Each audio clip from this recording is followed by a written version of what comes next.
black people that get on the radio every day in white-owned companies, white-owned stations with white-owned sponsors that play the role of hypersexualized, hypercriminalized male.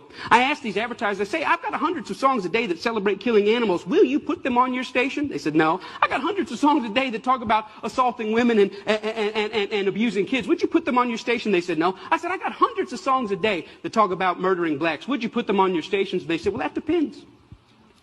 Depends on what? Who it's done by and who it's branded for.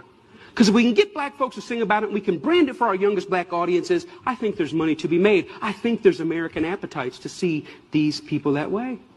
I said, how can you say that? They said, well, look, it's what these artists know. It's what they, black people, create. It's, matter of fact, our surveys say it's what they want to hear, which speaks of a sickness. How do we live in a society where somebody says, you know what, I'm inspired to write a song that celebrates murdering another person. And then a person says, I'd like to put that on my station. Another person said, I'd like to pay for it. And then there's people out here in the audience that go, I'd love to hear it, as long as it's black guys. Because even white people buy rap music, buy this type of stuff, because we know that when we want to hear about killing each other, we know who to turn to for that type of inspiration.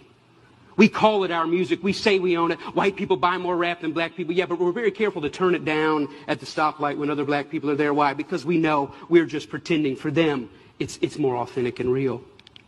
I always ask the companies, what about your name? What about your brand? What about your value? And the largest radio company in the world said this: it's okay